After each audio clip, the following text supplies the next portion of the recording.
চম্পা তার স্বামী সাহিল, শাশুড়িমা কমলা দেবী, শ্বশুরমশাই শ্যামল বাবু এবং এক ননদ রুমার সঙ্গে বাস করে। তারা অত্যন্ত বড়লোক ছিল। তারা যে বাড়িতে বাস করে সেই বাড়িতে অনেকগুলো ঘর ছিল এবং প্রত্যেকে নিজেদের আলাদা আলাদা ঘরে খুবই সুখে শান্তিতে থাকতো। কিন্তু একটা সময় শ্যামল বাবু ঠিক করে যে তারা নিজেদের বাড়ি ফ্ল্যাট করার জন্য প্রমোটারের কাছে দিয়ে দেবে। সেসব কথা তো ঠিক আছে বাবা, কিন্তু প্রমোটার যে আমাদের থাকার জন্য ফ্ল্যাট দেবে সেখানে আমাদের সব আলাদা আলাদা সিঙ্গেল রুম থাকলেই হলো, কারণ সিঙ্গেল রুম ছাড়া আমার আর কোনো চাহিদা নেই। আর এমনিতেই ফ্ল্যাট হয়ে যাওয়ার পর আমি কিন্তু আমাদের জন্য একটা বড় রুম নেব। হ্যাঁ বাবা, আমার নিজের জন্য কিন্তু একটা সিঙ্গেল রুম চাই। আর তুমি প্রমোটারকে বলে দেবে আমাদের যেন এরকম বড় একটা ফ্ল্যাটে ভাড়া থাকতে দেয়, কারণ ছোটখাটো জায়গায় ভাড়া থাকা আমাদের পক্ষে মোটেই সম্ভব না। শোনো, অত নাক করলে হবে না। আমি তোমার বাবার সঙ্গে গিয়ে যে ফ্ল্যাটে ভাড়া থাকবো সেটা দেখে এসেছি। ওখানে মাত্র দুটোই ঘর আছে, আর একটা ঘর ভীষণ ছোট। ওই ঘরে মাত্র আমি আর তোমার বাবাই থাকতে পারবো, কারণ ওখানে তোমরা থাকতে পারবে না। ওই ঘরটাতে এসি নেই, আর একটা ঘরেই এসি আছে যেখানে তুমি আর আমার মেয়ে থাকবে, কারণ তোমরা তো আবার এসি ছাড়া থাকতে পারো না। চম্পা এবং রোমাকে একই ঘরে থাকতে হবে শুনে তারা ভীষণ পরিমাণে রেগে যায় আর তাদের মাথা গরম হয়ে যায়, কারণ তারা একে অপরের সঙ্গে রুম শেয়ার করা মোটেই পছন্দ করে না। ফলে তারা কিছুতেই ওরকম ফ্ল্যাটে থাকতে চায় না যেখানে ঘর ভাগাভাগি করে থাকতে হবে। কিন্তু এখন তাদের কিছু করার থাকে না, কারণ প্রমোটার তাদের জন্য অন্য কোনো ফ্ল্যাট দেবে না। ফলে তারা নিজেদের বাড়ি থেকে সমস্ত কিছু গুছিয়ে নিয়ে চলে যায়, আর সেখানে গিয়ে ননদ এবং বৌমা এক ঘরে থাকতে শুরু করে, আর অন্য ঘরে শাশুড়িমা, শ্বশুরমশাই এবং ছেলে থাকে। আমার মোটেই আমার ননদের সঙ্গে রুম শেয়ার করতে ভালো লাগে না। কি সুন্দর বড় রুমে থাকতাম যেখানে আমার হাজবেন্ড ছাড়া আমার রুমে কেউ ঢুকতেই পারতো না, কিন্তু এখন এই বদমাইশ মেয়েটার সঙ্গে আমাকে রুম শেয়ার করতে হচ্ছে। একেবারে নোংরা মেয়ে, পুরো রুমটা একেবারে অগোছালো করে রাখে। আমাকে দেখে মুখটা কেমন করছে দেখো, যেন গ্যাস হয়েছে। বদমাইশ বৌদি একটা, কোথায় ননদের খেয়াল রাখবে তা নয়, সবসময় আমার সঙ্গে ঝগড়া করে। আমার বইয়েই গেছে ওর সঙ্গে রুম শেয়ার করতে, কিন্তু এখন তো ঠেকাই পড়ে আমার কাছে কিছু করার নেই। এখনই আমার সঙ্গে এক রুমেই থাকবে, ততক্ষণে আমাকে জ্বালিয়ে পুড়িয়ে মারবে। আমি আমার ইচ্ছে মতো কোনো কাজও করতে পারবো না। এইভাবেই ননদ এবং বৌদি একই রুমে খাটের উপর বসে বসে দুজনের মুখের দিকে তাকিয়ে মনে মনে গালমন্দ করে। আর সেই সময় চম্পা নিজের রাগ নিয়ন্ত্রণ করতে না পেরে রুমার সঙ্গে ঝগড়া করতে শুরু করে দেয়। কোথায় বিয়ের পর স্বামীর সঙ্গে এক রুমে থাকবো তা নয়, তোমার সাথে আমাকে রুম শেয়ার করতে হচ্ছে। শোনো, আমার রুমে থাকতে হলে আমি তোমাকে যেভাবে থাকতে বলবো তুমি কিন্তু সেভাবেই থাকবে। আর তোমার জামা কাপড়, সাজগোজের জিনিসপত্র দিয়ে আমার রুম কিন্তু নোংরা করা চলবে না। রুম নোংরা করা চলবে না মানে? আর তোমার রুম এটা কোথা থেকে হলো? এই রুমটা কিন্তু আমার, আর তুমি এই বাড়ির বউ, সুতরাং আমি তোমাকে এই রুমে থাকার জন্য অ্যালাউ করেছি বলে তুমি এই রুমে থাকতে পারছো, ঠিক আছে? বেশি একদম বক বক করবে না। আর শোনো, এই যে খাটের এই সাইডটা আমার, একদম কিন্তু তুমি এই সাইডে আসবে না। এভাবে ননদ বৌদির মধ্যে প্রতিনিয়ত ঘর নিয়ে ভীষণ পরিমাণে ঝামেলা হতে থাকে। একদিন রুমার কলেজে পরীক্ষা শুরু হয়, আর সেই জন্য সে ঠিক করে আজকে সে সারা রাত জেগে পড়াশোনা করবে। তাই সে রাত্রিবেলা ঘরে লাইট জ্বালিয়ে পড়াশোনা করতে শুরু করে। তখন তার বৌদি সারা বাড়ির কাজ ছেড়ে সবেমাত্র ঘরে ঘুমাতে আসে, আর সে ঘুমাবে বলে ঘরের আলো বন্ধ করে দেয়। সারাদিন নাচানাচি করে রুমের মধ্যে মেকআপ করে, আর এখন রাত্রিবেলা জেগে জেগে পড়তে বসেছে। উনি এখন পড়বেন, তাই জন্য আমাকে নাকি লাইট জ্বালিয়ে রাখতে হবে। ওইসব একদম হবে না। আমি এখন লাইট বন্ধ করে ঘুমাবো, কারণ চোখে আলো লাগলে আমার ঘুম হয় না। তুমি কোন সাহসে ঘরের আলো বন্ধ করে দিলে? আমার একবার পারমিশন নেওয়ারও প্রয়োজন মনে করলে না তুমি? কালকে আমার ভাইটাল এক্সাম আছে। আমি যদি এখন আলো জ্বালিয়ে পড়তে না পারি তাহলে কালকে পরীক্ষা দিয়ে আমি পাসও করতে পারবো না। আর আমি যদি ফেল করি তাহলে তার দায় তুমি নেবে তো? তুমি এমনিতেও ফেল করবে রুমা, কারণ তুমি সারা বছর যে পরিমাণে পার্টি করো, সাজগোজ করো, নাচানাচি করো, তাতে তোমার পক্ষে রাত্রিবেলা আলো জ্বালিয়ে পড়লেও পাস করা সম্ভব নয়। তাই আমার ঘুম ডিস্টার্ব করো না, আমি ঘুমাবো। আর তোমার যদি এতই পড়তে ইচ্ছা হয় তাহলে যাও, নিজের বাবা মায়ের ঘরে আলো জ্বালিয়ে পড়াশোনা করো। এই বলে চম্পা কিছুতেই নিজের ননদকে আলো জ্বালিয়ে পড়তে দেয় না, আর রুমা কিছুতেই তার বৌদির সঙ্গে পেরে ওঠে না। কিন্তু তাকে পড়াশোনা করতেই হবে, তাই রুমা নিজের ফোনের ফ্ল্যাশ লাইট জ্বালিয়ে পড়াশোনা করে, আর তার বৌদি আলো নিভিয়ে একেবারে আরাম করে ঘুমায়। আর গভীর রাতের দিকে রুমাও ঘুমিয়ে পড়ে। রুমার সবসময় এসির তাপমাত্রা ভীষণ পরিমাণে কমিয়ে ঘুমানোর অভ্যাস ছিল। ঘর একেবারে ঠান্ডা না হলে তার কিছুতেই ঘুম আসে না। কিন্তু অন্যদিকে চম্পার এত অল্প তাপমাত্রা সহ্য হয় না। বাবার জন্মে মনে হয় আমার ননদ এসিতে ঘুমায়নি, এরকম তাপমাত্রা কেউ কমিয়ে রাখে? ওরে বাবা, আমার ভীষণ ঠান্ডা লাগছে। আর নিজে এদিকে কম্বলটা গায়ে চাপা দিয়ে শুয়ে আছে, আমি কম্বল পর্যন্ত নিতে পারছি না। আমি কিভাবে ঘুমাবো? বেশ হয়েছে, আমাকে আলো জ্বালিয়ে পড়তে দিবি না তো, আর আমি তোকে আরাম করে ঘুমাতে দেব? এবার ঠান্ডায় কেঁপে মর। এভাবেই তো তোকে জ্বালানো শুরু হলো, বদমাইশ কোথাকার। আলো জ্বালালে নাকি ওনার ঘুম আসে না, এবার দেখ ঠান্ডায় কিভাবে ঘুম আসে। এই বলে রুমা একেবারে কম্বলটা দখল করে নিজের গায়ে জড়িয়ে ঘুমিয়ে পড়ে। আর ধীরে ধীরে ভোরবেলার দিকে চম্পারও ঘুম চলে আসে। আর সবেমাত্র ঘুমে তার চোখ লেগে আসে, এমন সময় ভীষণ জোরে শব্দ করে অ্যালার্ম বেজে ওঠে। আর অ্যালার্মের শব্দে চম্পারও ঘুম ভেঙে যায়। তুমি এত সকালবেলা অ্যালার্ম দিয়েছো কেন? সারা রাত এসির জন্য আমি ঘুমাতে পারিনি, আর যখন একটু ঘুম এসেছে তখন তোমার অ্যালার্মের শব্দে আমার ঘুম ভেঙে গেছে। আমার কিন্তু এসব মোটেই পছন্দ নয় রুমা। 10টা পর্যন্ত ঘুমাবে তুমি, আর আমি তোমার জন্য ফোনের অ্যালার্ম বন্ধ করে রাখবো? বাড়ির বউ হয়ে এই কথাটা বলতে তোমার লজ্জা করে না? আর আজকে আমার পরীক্ষা আছে, তাই আমি সকালবেলা উঠবো বলেই অ্যালার্মটা দিয়েছি। কারণ তোমাকে যে ভরসা করে বলবো বৌদি আমাকে ঘুম থেকে তুলে দিও, তুমি তো উল্টে আমার ক্ষতি করার জন্য আমাকে ডাকবে না। এভাবেই সকালবেলা উঠে রুমা এবং চম্পার মধ্যে আবার ঝামেলা সৃষ্টি হয়। আর ঠিক কিছুক্ষণের মধ্যেই ঝামেলা শুরু হয় কে প্রথমে বাথরুম ব্যবহার করতে পারবে সেই নিয়ে। কারণ রুমার যেহেতু আজকে পরীক্ষা, তাই সে প্রথমে বাথরুম ব্যবহার করবে বলে ঠিক করে। তাই সে যখন বাথরুমে ঢুকবে সেই সময় চম্পা তাড়াতাড়ি করে বাথরুমের মধ্যে ঢুকে পড়ে। কি হলো বৌদি, তুমি আমার আগে বাথরুমে ঢুকলে কেন? তোমার স্নান করতে 1 ঘন্টা সময় লাগে, আমি ততক্ষণ দাঁড়িয়ে থাকবো নাকি? তুমি বেরো বলছি, আমি আগে বাথরুমে গিয়ে ফ্রেশ হব, তারপর তুমি বাথরুম ইউজ করবে। না রুমা, আমি বাথরুম থেকে বেরোতে পারবো না, কারণ আমার ভীষণ জোরে পেটে ব্যথা করছে। তাই তুমি অপেক্ষা করো, আমি পটি করব, স্নান করব, তারপর বাথরুম থেকে বেরোবো। আর তোমার সমস্যা হলে তুমি পাশের বাথরুমে চলে যাও। এভাবেই চম্পা কিছুতেই বাথরুম থেকে বেরোতে চায় না। আর সে তার ননদের দামি দামি শ্যাম্পু সাবান মেখে ভালো করে স্নান করে। আর যা সাবান শ্যাম্পু বেঁচে থাকে সেগুলো ডাস্টবিনের মধ্যে ফেলে দেয়। আর সে যখন বাথরুম থেকে বেরিয়ে আসে, রুমা বাথরুমে গিয়ে দেখে যে তার সব দামি দামি সাবান শ্যাম্পু শেষ হয়ে গেছে। আর এই দেখে সে বুঝতে পারে কাজটা একমাত্র তার বৌদিই করতে পারে। বৌদি, তুমি এতটা শয়তান কিভাবে হতে পারো? তুমি আমার সব সাবান শ্যাম্পু ব্যবহার করে ফেলেছো, তার সাথে সাবানটাকেও তুমি রেহাই দিলে না। তোমার যখন এতই দামি দামি সাবান শ্যাম্পু মাখার শখ, তাহলে তোমার বাবাকে বলো না কেন বাপের বাড়ি থেকে এগুলো পাঠাতে? তুমি নিজের জিনিসপত্র নিজে ব্যবহার করবে, আমার জিনিসপত্রে হাত দেবে না। এত বড় কথা তুমি কাকে বলছো? তুমি বোধহয় ভুলে যাচ্ছ ওই সাবান শ্যাম্পু তুমি তোমার দাদার টাকাতেই কিনেছো। আমি আমার স্বামীর টাকা দিয়ে কিনে জিনিসপত্র ব্যবহার করতেই পারি। আর আমি যদি আমার স্বামীকে তোমার সাবান শ্যাম্পু কিনে দিতে বারণ করতাম, তাহলে তুমি এত বড় বড় কথা বলতে পারতে। আমি এক্ষুনি মাকে গিয়ে জানিয়ে দিচ্ছি, তোমার সাথে আমি এক ঘরে কিছুতেই থাকতে পারবো না, কারণ তুমি আমাকে সহ্য করতে পারো না, সব সময় আমাকে কথা শোনাও। আমি এক্ষুনি মায়ের কাছে যাচ্ছি। এই বলে রুমা কাঁদতে কাঁদতে নিজের মায়ের কাছে গিয়ে নালিশ করে। এর ফলে কমলা দেবী বউ এবং মেয়ে ঝগড়ায় একেবারে অতিষ্ঠ হয়ে ওঠে। আর রুমা যখন তার মাকে নালিশ করে, তখনই সেখানে চম্পাও চলে আসে। আর চম্পাও তার ননদের নামে নালিশ করতে শুরু করে দেয়। তোমাদের ঝামেলা আমার আর ভালো লাগছে না। একদিনেই একটা ঘর নিয়ে তোমরা ঝামেলা করে মরছো। তাহলে ভাবো তো, আমি আমার স্বামী আর ছেলে কিভাবে একটা ঘরে আছি, কোথায় আমাদের মধ্যে তো কোনো ঝামেলা হচ্ছে না, তাহলে তোমরা থাকতে পারছো না কেন? তুমি বুঝতে পারছো না কেন মা? বৌদি তো আমাদের এক রক্তের জিনিস নয়, তাই বৌদি আমার সঙ্গে মানিয়ে নিতে পারছে না। আসলে ও হলো এই বাড়ির বউ, তাই ও নিজের গিরগিটির মতো রং পরিবর্তন করছে। দেখেছেন আমাকে কিভাবে কথা শোনাচ্ছে? আমি একবারও বলেছি আপনারা আমার রক্তের জিনিস নয় বলে আমি আপনাদের সঙ্গে খারাপ ব্যবহার করব? একমাত্র এরকম অসভ্য কথাবার্তার জন্য আমি আমার ননদের সঙ্গে থাকতে পারবো না। ননদ এবং বউয়ের এরকম ঘর নিয়ে ঝামেলার ফলে শাশুড়ি মা কিছু করতে পারে না, তাই সে চুপচাপ বসে থাকে।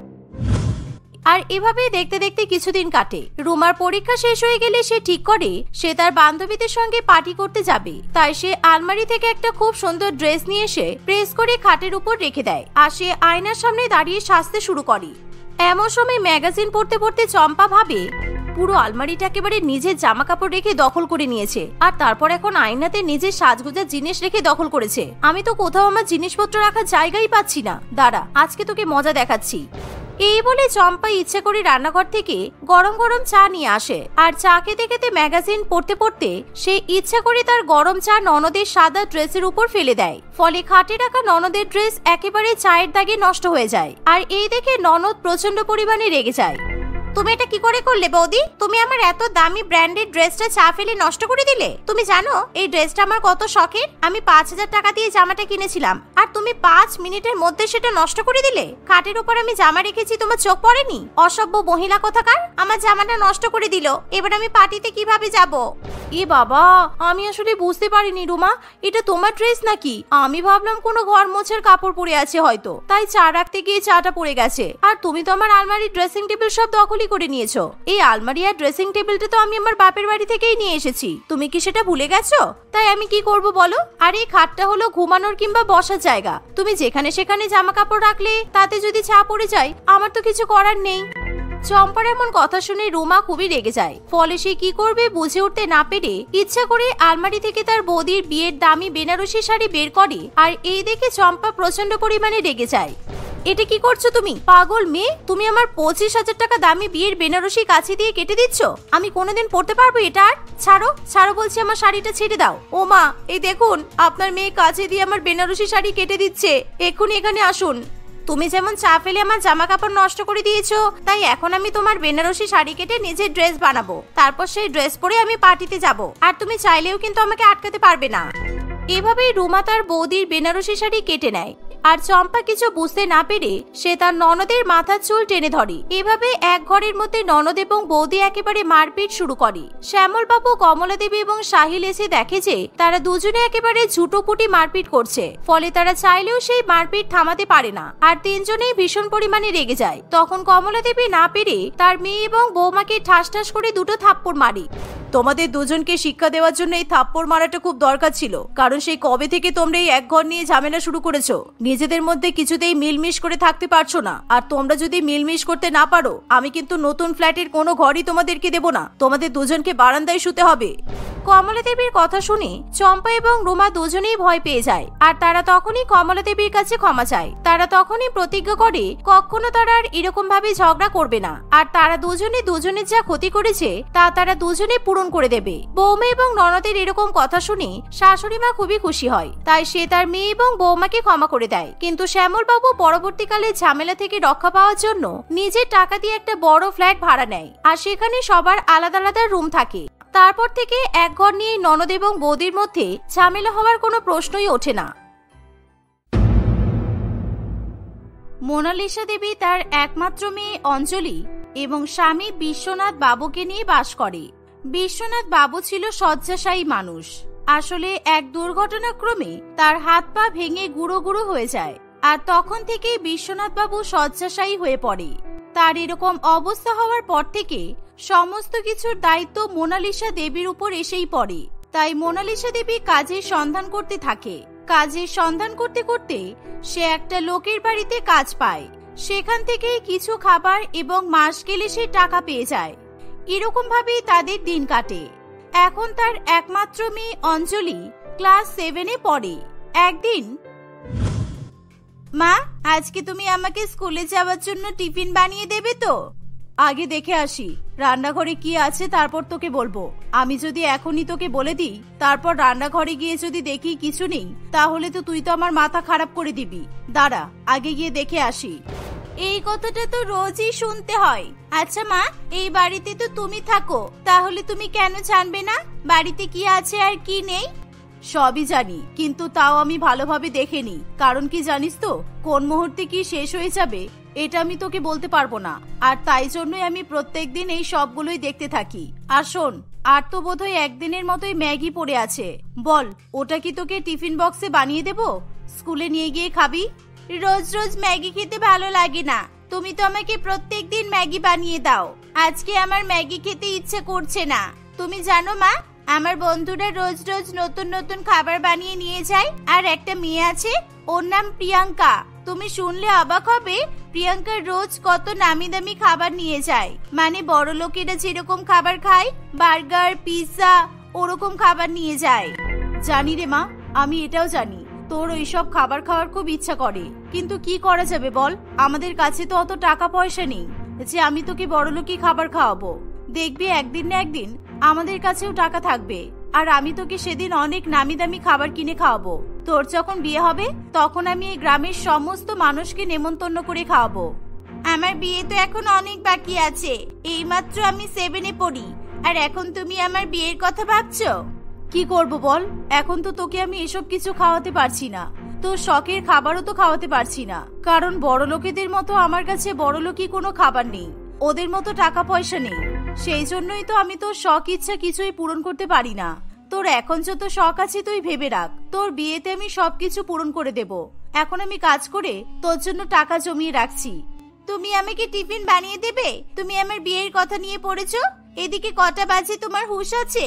বিয়ের কথা বলতে বলতে 11টা বেজে পার হয়ে গেল।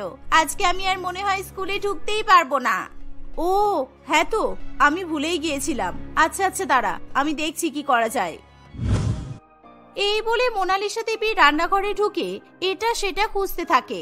বেশ কিছুক্ষণ ধরে খোঁজার পরও ম্যাগি ছাড়া সে আর কিছুই খুঁজে পায় না। তাই শেষ পর্যন্ত সে অঞ্জলিকে ম্যাগি বানিয়ে টিফিনে প্যাক করে স্কুলে পাঠিয়ে দেয়। এরকম ভাবে প্রত্যেকদিন অঞ্জলিকে স্কুলে যেতে হতো, কখনো খেয়ে আবার কখনো না খেয়ে। বড়লোকি খাবার দেখলেই অঞ্জলির জিভে জল চলে আসতো, কিন্তু তবুও অঞ্জলি নিজেকে সামলে নিত। এমনই একদিন স্কুলে গিয়ে, এই পূজা, এই নে তোর জন্য আজকে আমি কি কিনে নিয়ে এসেছি দেখ। আজকে মা আমার জন্য পিৎজা অর্ডার দিচ্ছিল, তাই আমি মাকে বললাম আমার বেস্ট ফ্রেন্ড পূজার জন্য আরেকটা পিৎজা অর্ডার করে দিতে। আর দেখ, মা আমাদের দুজনের জন্য 2টা পিৎজা অর্ডার করে দিয়েছিল। আজকে তুই আর আমি সকলকে দেখিয়ে দেখিয়ে পিৎজা খাবো। প্রিয়াঙ্কা, তুই একদম ঠিক বলেছিস। আজকে আমরা দুজনে সবাইকে দেখিয়ে দেখিয়ে পিৎজা খাবো। আর এই যে দেখ, আমাদের সামনে বসে আছে এই মেয়েটা, এটা তো একদম ভিখারি। এর মা একে রোজ টিফিনে ম্যাগি বানিয়ে দেয়, আর রোজ শুধু আমাদের খাবারের দিকে তাকিয়ে থাকে। সব সময় শুধু আমাদের বড়লোকি খাবারের দিকে নজর দেয়। তুই একদম ঠিক বলেছিস, কিন্তু আজকেও আমরা একে দেখিয়ে দেখিয়ে আমাদের এই বড়লোকি পিৎজা খাবো। তখন এই মেয়েটা বুঝতে পারবে আমার মা বাবা কত ধনী, আর আমাদের মা বাবা আমাদেরকে কত ভালোবাসে। তারা যখন এসব কথাবার্তা বলছিল তখন অঞ্জলি সবকিছুই শুনতে পাচ্ছিল, কিন্তু অঞ্জলি শুনেও কিছু না শোনার ভান করে বসেছিল। তাই জন্য প্রিয়াঙ্কা এবং পূজা আরো চিৎকার করে করে তাদের ওই বড়লোকি খাবার দেখিয়ে দেখিয়ে খাচ্ছিল। এটা দেখে অঞ্জলির খুবই রাগ হয় এবং কষ্টও হয়। সেদিন অঞ্জলি মন খারাপ করে বাড়িতে ফিরে আসে। কিরে, আজকে তোর মন খারাপ কেন? কি হয়েছে? কেউ কি কিছু বলেছে? কি হয়েছে বল না মা। তোর মাকে বলবি না তো কাকে বলবি তুই? জানো মা, সেই যে তোমাকে যে মেয়েটার কথা বলেছিলাম, স্কুলে রোজ রোজ ভালো মন্দ খাবার নিয়ে আসে, বড়লোকি খাবার আনে, ওই মেয়েটা আজকে আমাকে ওদের খাবার দেখিয়ে দেখিয়ে খাচ্ছিল আর আমাকে রাগাচ্ছিল।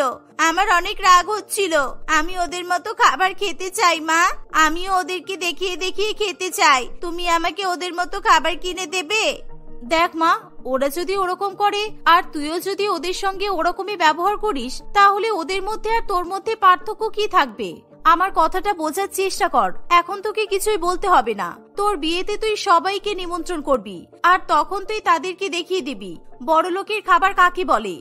মোনালিসা দেবী এভাবেই অঞ্জলিকে বুঝিয়ে দেয়। অঞ্জলি তার মায়ের কথা মেনে নেয়। এমন ভাবেই দেখতে দেখতে অনেকগুলো বছর কেটে যায়। এখন অঞ্জলির বিয়ের বয়স হয়েছে। অঞ্জলির মা তার জন্য পাত্র দেখাও শুরু করেছে। একদিন অঞ্জলিকে অনিমেষ এবং তার মা দেখতে আসে। দিদি, আমার বাড়িতে আসতে আপনাদের কোনো অসুবিধা হয়নি তো? না না, আপনাদের বাড়িতে আসতে আমাদের কোনো অসুবিধা হয়নি, আমরা একদম ঠিক আছি। যাক, তাহলে ভালো হয়েছে। বসুন, আপনারা বসুন। অঞ্জলি, যা মা, চা জল খাবারটা নিয়ে আয়। মায়ের কথা শুনে অঞ্জলি অনিমেষ এবং অন্বেষা দেবীর সামনে আসে এবং তাদেরকে চা জলখাবার খেতে দেয়। আচ্ছা দিদি, আপনি আপনার মেয়েকে কত কি দিতে পারবেন বলুন। আসলে আমার বাড়িতে তো অনেক আত্মীয় স্বজনরা আসবে, আর তাদেরকে তো দেখাতে হবে, তাই আর কি একটু যৌতুকের কথা বলছিলাম। আশা করি আপনি বুঝতেই পারছেন। কি যৌতুক? কিন্তু এখন তো যৌতুক দেওয়ার মতো আমার কাছে সামর্থ্য নেই। আমার মেয়ের জন্য আমি যা টাকা পয়সা জমিয়েছি শুধুমাত্র ওর বিয়ের খরচের জন্য, যৌতুক দেওয়ার জন্য তো নয়। আর তাছাড়া এখন তো যৌতুক নেওয়া অপরাধ। আপনারা এত কিছু জেনেও যৌতুকের কথা বলছেন? বাবারে বাবা, আপনি আপনার মেয়েকে কিছুই দিয়ে পাঠাবেন না? দেখুন, এরকম নিয়ম কিন্তু আমাদের নেই। আমরা আপনার মেয়েকে বাড়ির বৌমা করে নিয়ে গেলে ওকে পা থেকে মাথা পর্যন্ত সবকিছু সাজিয়েই পাঠাতে হবে। আর আপনি যদি এটা পারেন তবেই আপনার মেয়েকে আমি আমার বাড়ির বৌমা করব, না হলে নয়। আপনারা এত ছোট মনের মানুষ, আমি তো এটা কখনোই ভাবিনি। আপনাদের পরিবারে আমার মেয়ের বিয়ে আমি কখনোই দেব না। আপনারা শুধুমাত্র যৌতুকের কারণে আমার মেয়েকে বিয়ে করে নিয়ে যেতে চাইছেন, তাই না? আমি এই বিয়েতে রাজি নই। আপনাদের বাড়ির বৌমা অন্য কোথাও খুঁজে নেবেন। আমি আমার মেয়ের সাথে আপনার ছেলের কখনো বিয়ে দিতে পারবো না। এখানে আসাটাই আমাদের ভুল হয়েছে। সত্যি কেন যে ঘটক মশাইয়ের কথা শুনে এরকম গরিব ভিখারি বাড়িতে চলে আসলাম কে জানে। জানলে তো আমি এখানে আসতামই না। এই অনিমেষ, চল এখান থেকে। এই বলে অন্বেষা দেবী তার ছেলেকে নিয়ে চলে যায়। এভাবেই দেখতে দেখতে আরো কিছুদিন কাটে। কিছুদিনের মধ্যে মোনালিসা দেবী তার মেয়ের জন্য আরো পাত্রের সন্ধান করতে থাকে। কয়েকজন আসে ঠিকই, কিন্তু তারাও একই রকমের কথা বলে চলে যায়। এর ফলে মোনালিসা দেবী খুবই চিন্তায় পড়ে। মা, তুমি চিন্তা করো না, দেখো আমি তোমার পাশে আছি। বাবার মতো তুমিও ভেঙে পড়লে হবে নাকি? তাহলে আমার বিয়েটা কি করে হবে? তুমি যে বলেছিলে আমার বিয়েতে সবকিছু আশা পূরণ করবে, আমার সব বান্ধবীদেরকে আমি নিমন্ত্রণ করব। আর তাছাড়া তুমি তো আমাকে এটাও বলেছিলে আমার যে বন্ধু বড়লোকি খাবার দেখিয়ে আমাকে রাগাতো, তুমি তাকেও নিমন্ত্রণ করবে।